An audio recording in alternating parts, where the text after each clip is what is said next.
Magandang gabi, Pilipinas. Narito ang latest kay Bagyong Opong. Lumakas pa nga po ito at ngayon ay isang ganap ng typhoon. Taglay ang lakas ng hangin umaabot sa 120 kilometers per hour near the center at gustiness po na umaabot sa 165 kilometers per hour. As of our latest analysis, nakita ang kanyang sentro dito po sa coastal waters o karagatan ng Dolores, Eastern Samar at ang kanyang pagkilos po ay pakanluran, hilagang kanluran at 25 kilometers per hour. So sa kasalukuyan ng kanyang sentro ay nasa dagat pa.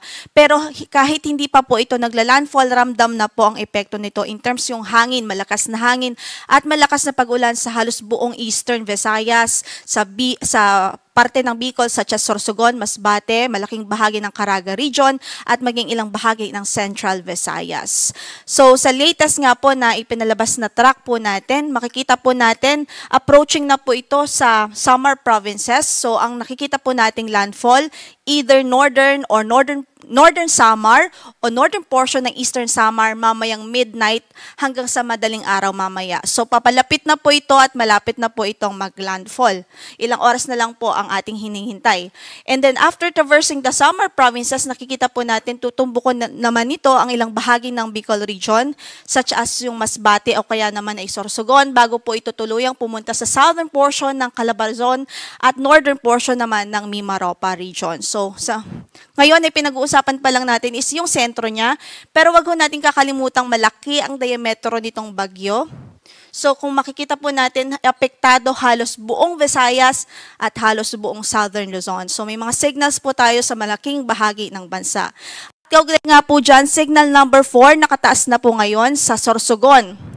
Eastern portion ng Masbate kasama na ang Ticao Islands, Northern Samar, Northern and Central portions ng Eastern Samar, Northern and Central portions ng Samar. So signal number 4 na po dito sa areas na ito dahil iyan nga pong unang makakaramdam ng impact ng bagyong si Opong.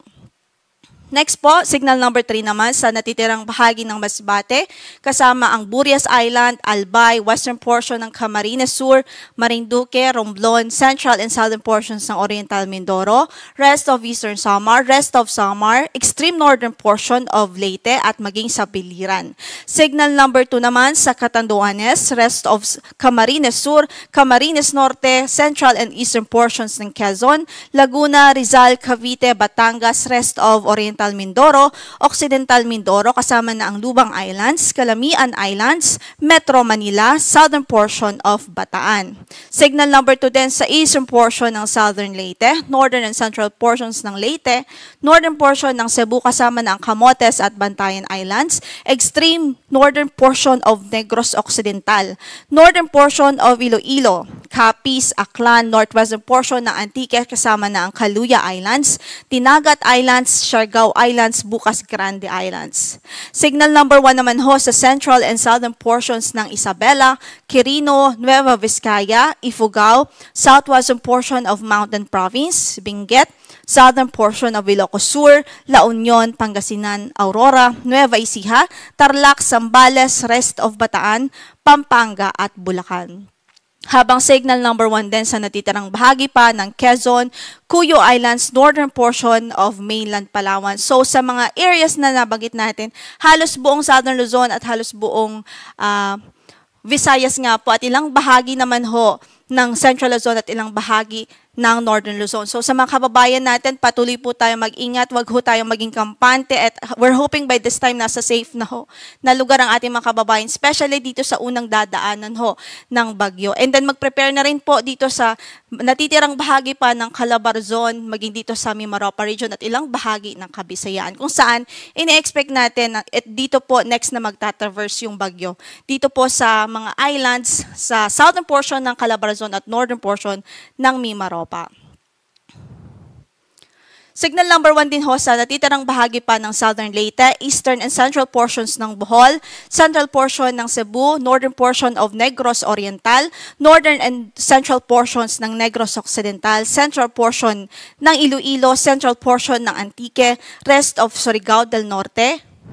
At yun nga po, bale, ito po yung area dito po sa part din ng Visayas at ilang bahagi ng Caraga region.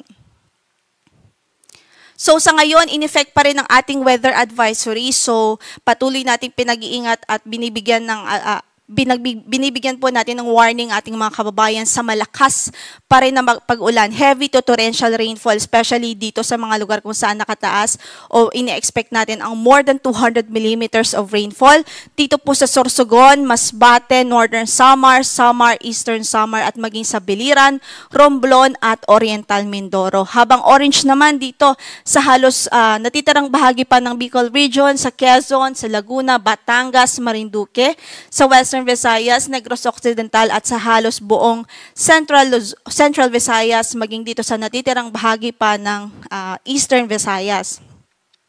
And then 50 to 100 millimeters of rain naman dito sa Aurora, Metro Manila, Bataan, Cavite, Rizal, Palawan, Negros Oriental at Surigao del Norte. So yung mga pag-ulan ho na ito ay combined effect ho yan ng bagyo na si Typhoon Opong at yung southwest monsoon dito po sa western section ng Visayas at western section ng Southern Luzon. So we're expecting this amount of rainfall ngayong gabi hanggang bukas ng gabi. So dito po ang pinaka-crucial na time kung saan ma-experience natin yung talagang heavy to torrential rainfall sa malaking bahagi ng Kabisayaan at ilang bahagi ng Southern Luzon. Then bukas ng gabi hanggang Saturday evening, inaasahan pa rin natin ang 100 to 200 millimeters of rainfall sa Occidental Mindoro, Oriental Mindoro, Cavite, Batangas at maging sa Antique, habang 100 o 50 to 100 millimeters of rainfall naman sa Laguna, Marinduque, Romblon, Iloilo at maging sa Palawan.